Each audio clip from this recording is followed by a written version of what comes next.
Today I am running down my top 5 tips for flying with your guitar, so stick around.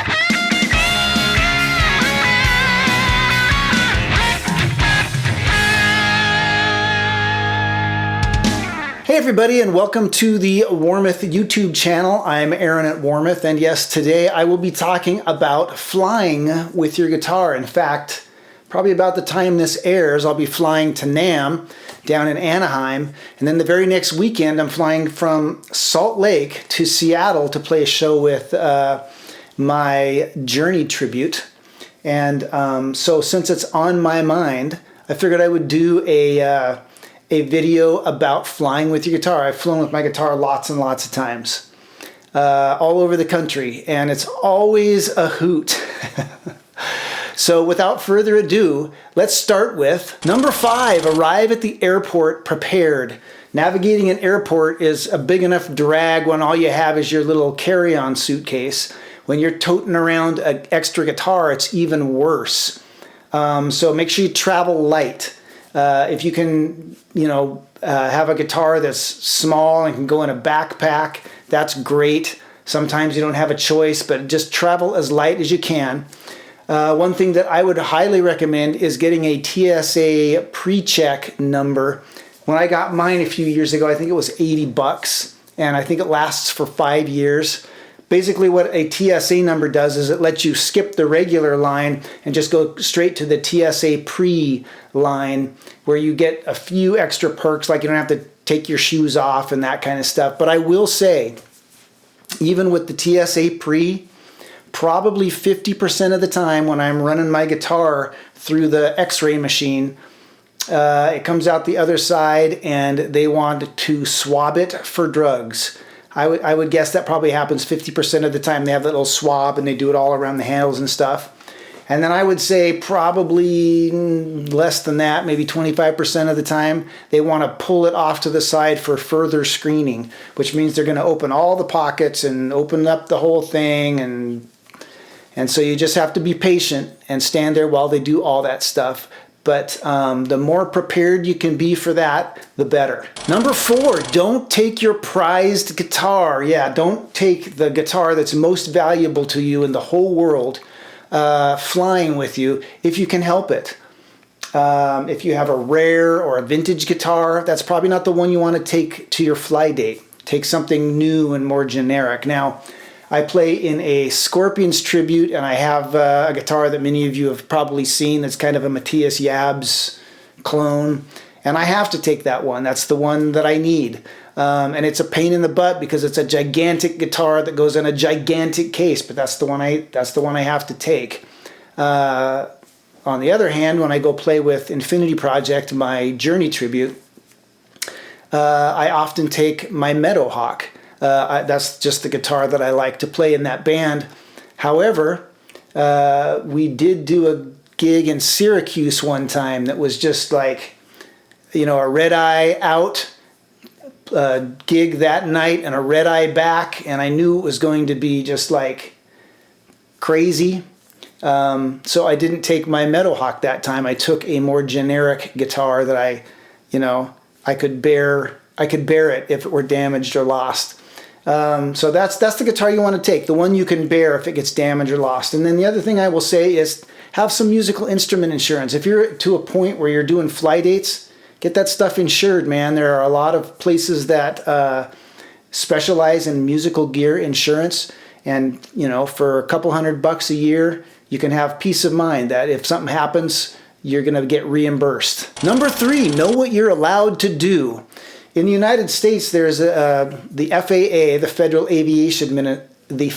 Aviation Administration, and there's a thing called the FAA Final Rule. And in Section 403, it says that travelers have the right to carry on a personal musical instrument at no extra charge.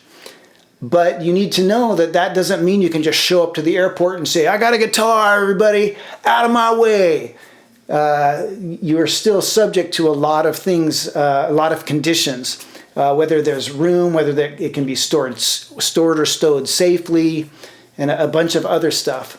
But you do need to know that you do have the right to carry that guitar on the plane with you. Again, subject to conditions. The other thing I would say is check out what the size of the overhead bins on the aircraft you're flying is. I know that many years ago I traveled with my Scorpions Tribute, and we got my gigantic, Matthias Yab style guitar. We got a full-size bass. Both of those are in a hard case, and we got a Flying V, all in one overhead bin. It's been a long time since I've seen that possibility. The overhead bins are kind of the same size, but they put like a fin right in the middle so you can't stick something in there that spans the whole thing.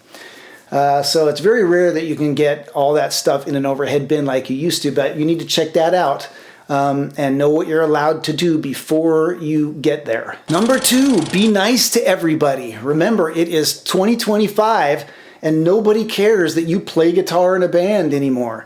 You're not going to roll up to the airport and get the rock star treatment. So if you don't know, this is kind of how it works. So well before the flight starts boarding, you need to approach the gate attendant and that person, you need to tell them what the situation is. Like, I'm flying with a guitar, I need to get this guitar on a plane. Or in my case, it's usually, we got a whole band, we're all flying together, all 5 of us. We got 2 guitars, a bass, keyboards, we got all this stuff we need to get on the plane.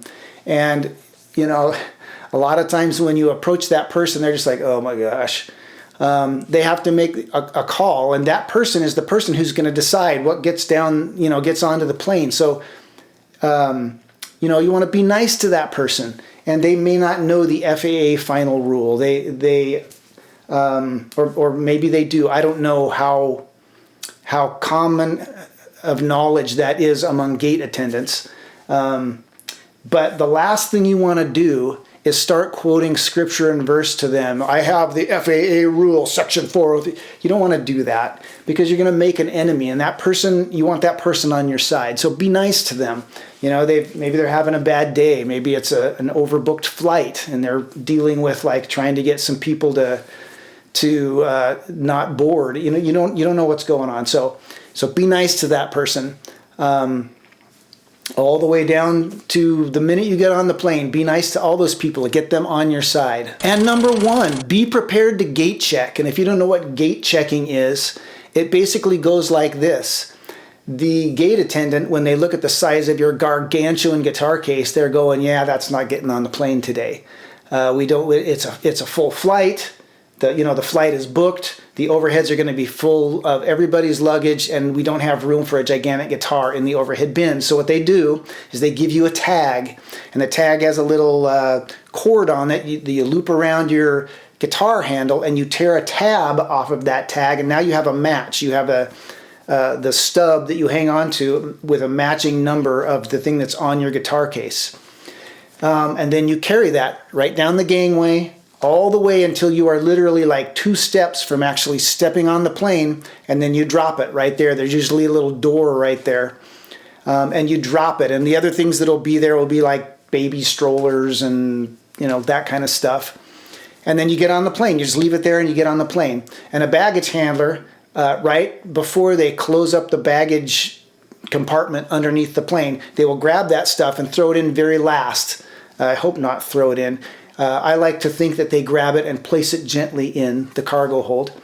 So it's sitting right on top of everything else. And then when you arrive, they gently grab that stuff and carry it and put it in this corresponding place on your new gangway out of the plane where, in whatever new city you're in. So literally 2 steps after you disembark, you'll see it sitting there. You'll see your guitar sitting there among the strollers and everything else, and you just grab it and carry it away. So you literally carry it right to the door of the plane and pick it up right at the door of the plane. But during the actual flight, it's not in your possession, and it's a bit of a risk. And I would say most often that's what I'm asked to do now. I have to gate check my gigantic heavy case. I will say this, there is the mythological, the legendary secret flight attendant's closet on the plane. And I have been, in all the times I've flown with my guitar, all the flight eats I've done, I have been allowed to stow my guitar there 1 time. And the one that I used was right as you get on the plane, right behind the cockpit. There's just a little like waist-high locker. And the only reason I was allowed to do that is because I had my Meadowhawk in its soft case, and it's a much smaller, and it fit in there quite easily. So anyway, yeah, be prepared to gate check. Be prepared to, be accommodating in whatever way you need to be to get people on your side. And a bonus, take your guitar apart. Now this won't apply to everybody, obviously, but if you have a bolt-on guitar with a bolt-on neck, you can take it apart and just pack it in your luggage. Now, I always avoid that idea. I hate the idea of arriving at wherever I'm playing and having to reassemble and restring my guitar. That's just way more than I've ever wanted to do. But if you're going someplace for a long time, like if you're, going to Europe for a month and you're taking your guitar with you, that might be a legitimate option. And that is it. Those are my 5 tips plus a bonus for flying with your guitar. Flying with my guitar is always hectic. It always gives me anxiety, but it's the nature of the beast if you want to play outside the area where you live. And so I do it out of necessity. I hope you found those tips useful. I hope they will give you some peace of mind if you ever have to fly with your guitar. And in the meantime, if you need guitar parts, don't forget about Warmoth. We've got awesome Fender licensed replacement necks. We've got replacement bodies. We've got original designs. We've got all kinds of awesome stuff. If you want to see it, go to the Warmoth website or give our customer service reps a call. And until next time, keep on picking.